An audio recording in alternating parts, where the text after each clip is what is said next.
So we had another amazing episode of Shangri-La Frontier this week, as per usual, but unfortunately there was some bad news shared a couple days ago about one of the staff members of this show. The assistant director, who is still credited for season 2, apparently passed away sometime last month, and it's important to recognize not only the big people who are involved in a show, but I think all the smaller cogs as well, whether this was a random animator, an assistant director, the lead producer. At the end of the day, we're going to be coming up here for quite a bit longer, and hopefully we do get a season 3 and beyond. Obviously, when anyone passes away, it's going to be sad. We don't personally have a connection to the person, but if we're going to consume the product that they had, assistant director is a pretty big role. I'm not here to say the show's going to crash and burn now because of this, but I do think it's important to share because as much as I loved this episode, when I read that news a couple days ago, I was sad about it. I said, I've been enjoying a show to the point that I'm pretty convinced it's in a top 10 for me, and one of the people who's been involved sadly passed away. And I think it's important to recognize the people involved. Whether it's you want a fair pay for the animators behind it or health issues going on behind the scenes. Unfortunately, with the release of this amazing episode, it came just a couple days ago with some bad news approaching it. The show, I'm sure, will be just fine, but still, sad for the families, especially for this time of the year. It's never a fun thing. Luckily, I still think, the show is going to remain to be amazing, and this episode had a lot of laughs, some fun action, really cool boss fight, once again playing into the physics engine. Shangri-La Frontier is just, it's a masterpiece to me. I love every minute of it, and I'm going to continue to appreciate it because of all the amazing people behind this wonderful work. Now, before we jump any further, I got to mention we do have full live reactions over on Patreon if you want to see my full uncut thoughts on how I break the show down. It's over there exclusively. So, there's a few moments that just really made me have fun. I do want to quickly mention this. Now, last week, I was actually surprised to the point that I thought I was wrong at first. Because sometimes when the internet's like, Brandon, no, it's this person, and I'm like, no, that seems wrong, and then it just turns out I'm wrong, and I was an idiot. But I had a lot of people under the impression that Rust was the new girl that got teased at the end of last week's episode, and the logic behind everyone was that because the scar, like Rust had the scar she did. I immediately didn't think that, mainly because her mannerisms were so cutesy. Like, Rust is a very stiff, she has more masculine energy, if anything, right? I love her character design, I love her mannerisms, but she's not a cutesy girl who's going to be running into the rabbit village saying, tee-hee, how's everything going? Not to mention, I was pretty sure the voice actor was different. Turns out, yes, the voice actor is different.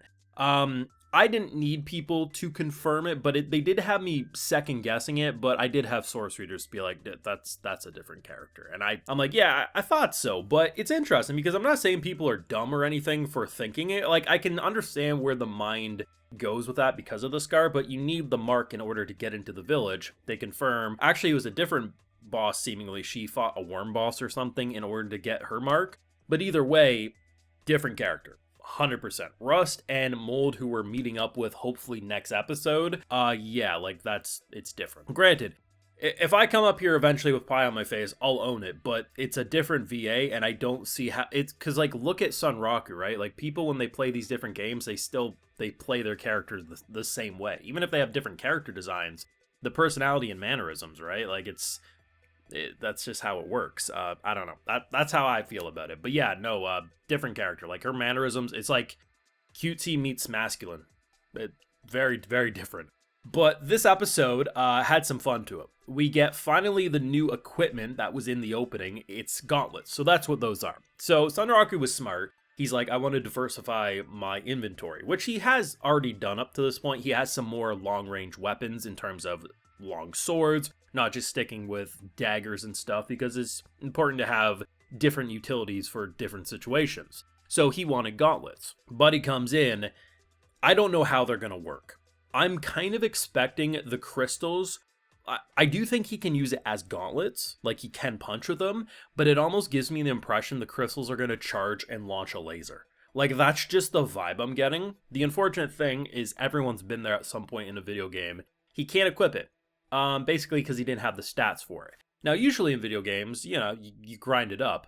But also, if there's items you can equip, even if the item looks dumb as hell, which I kind of think his helmet does, you can bust that vitality up quite a bit, and now we can use it. And he's actually going to do so. We get a little tease of what this boss is. So apparently, what used to be a pretty impressive boss back in the day in the game is now a speedrunning boss, where the fastest that someone's ever beat it is under a minute. And I'm thinking to myself, how's that going to work? See, I'm under the impression it's going to function like, I think the last game that I can really remember something like this would be Zelda.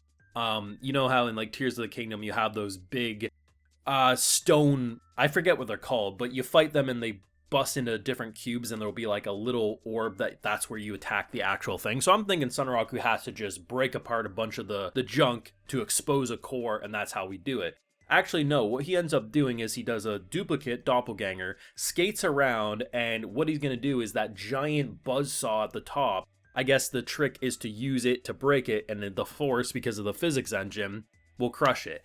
And I personally feel like it's been longer than a minute, but we know how anime is. What a minute for us isn't necessarily what a minute for the anime in question is, but still pretty cool. And if you remember, if you watched my videos when we were covering the Scorpions, the thing about the game design is that they actually go about so many of the smaller things a lot of these authors don't do.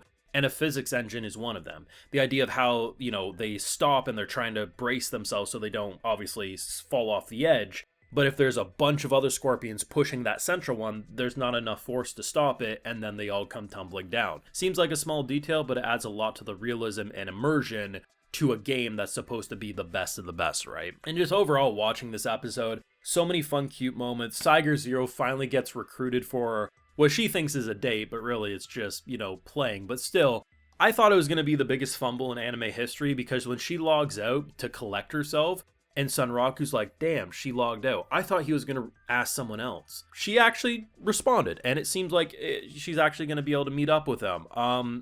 I still expect it's going to be a fumble in some way, but respect, a lot of people said it was impossible, but she never lost hope, and look at her now. But the SLF theater at the end of the episode is so funny, because all I can think about is people who are obsessing over, back in the day, like a couple years back when it was like the meme to buy people's bathwater. The way this dude PK'd a friend, sold out his pal to get money to buy holy water, is the type of deranged syndrome that I felt like the people who were buying people's bathwaters were. Just funny as shit, and he couldn't even buy anything, so what was it worth? I had another great time. Production looked great. I liked the 3D of the big boss, and I think it's important to recognize that there's a lot of people behind the products we consume, and even if we don't know them personally, whether it's a assistant director, assistant animator, whatever it is, when someone passes away, I think it's important to recognize that, someone's family lost a member. Pumping out such quality lost clearly someone who is also passionate about their work. So it's important to remember them, in my opinion. Let me know your thoughts and feelings, though, down below. Favorite moment of the episode, and what are you looking forward to going forward? Thoughts down below. Leave a like if you enjoyed. Subscribe if you're new around here. Of course, ring that bell, and like I mentioned, full live reactions over on Patreon.